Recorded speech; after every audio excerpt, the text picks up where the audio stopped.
कुछ इस तरह तेरी पलके तेरा होने लगा লাইনটা এত বড় না থাকতো তাহলে একটু ভালো লাগতো ভাই। অবভিয়াসলি আতিফ আসলামের জন্য বেশি এক্সাইটেড, তাকে দেখার জন্যই আসছি আজকে, যেহেতু আগে কখনো দেখি নাই। মোটামুটি 2 ঘন্টা আগাচ্ছে একটু ধীরে ধীরে আস্তে আস্তে। এটা কোনো ম্যানেজমেন্টের মধ্যে পড়ে ভাই? এতগুলো মানুষের জন্য জাস্ট একটা গেট করছে, এটাই কোনো ম্যানেজমেন্ট? এক্সপেন্সিভ টিকিট কিনছে, তাদের জন্য আলাদা লাইন রাখা উচিত ছিল। কোন গানটা বেশি ভালো লাগে? पहली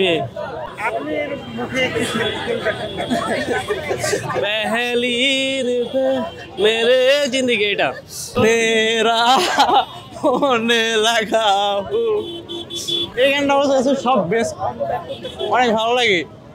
যাকে ভালোবাসতাম সে আমাকে ভালোবাসতো না। এই গানটা আমি রেগুলার শুনি ঘুমানোর আগে। মেবি ডিপ্রেশনে থাকলে, বিকজ ওর অলমোস্ট সব গানই মানে ডিপ্রেশনের গান ওরকম। আপনি কখন শুনেন? আমি শুনি সবসময় শুনি। আমার কোনো স্পেসিফিক ডিপ্রেশনের জন্য লাগে না, অলওয়েজ শুনি। সবচেয়ে ভালো লাগে কুছ ইস তারা। একটু শোনাবেন গে? कुछ इस तरह तेरी पलके मेरी पलकों से मिला दे आंसू तेरे सारे मेरे पलकों पे सजा दे। Thank you. খুবই টায়ারিং লাগছে এতক্ষণ দাঁড়ায় থাকতে, বাট স্টিল আতিফ আসলামের জন্য এনিথিং ইজ ওয়ার্থ ইট। আর অবশ্যই ভালো লাগছে যে ফার্স্ট টাইম আসতে পারিনি, এবার আসতে পারলাম, টাইম মিলেছে।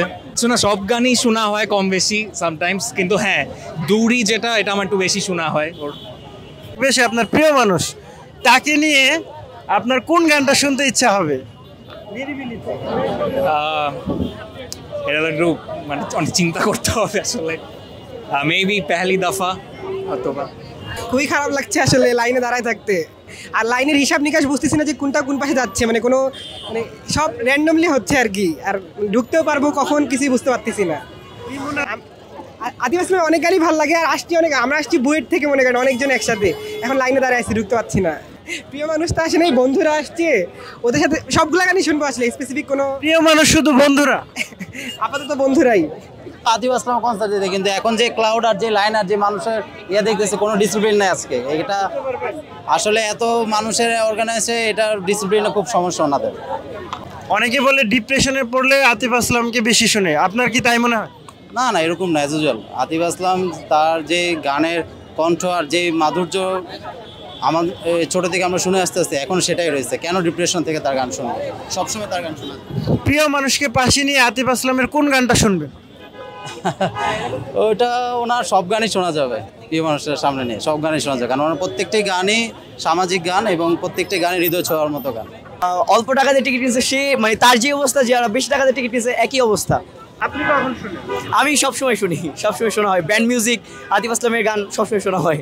প্রিয় মানুষ পাশে থাকে, একটা নিরিবিলি জায়গায় থাকেন, কোন গানটা শুনবেন আতিফ আসলামের? অবভিয়াসলি ওলামবে। একটু শোনান। আসলে এখন প্রস্তুত না আমি। কেন? না, কনসার্ট তো আপনার শেষ কটা 11টা, তাহলে 12টার মধ্যে ঢুকতে পারবো।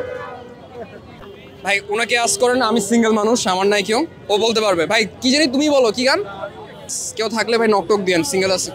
সব ঠিক ছিল, বাট সেই পরিমাণ লাইন আসলে বলার মতো না।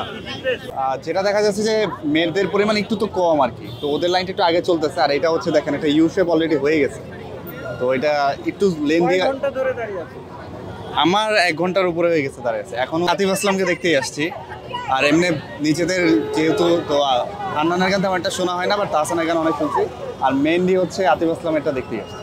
আতিফ আসলামের কোন গান ভালো লাগে? আসলে আতিফ আসলামের কোনো গানই তো ওইভাবে করা না, মানে পছন্দের না, সব গানই ভালো লাগে আর কি।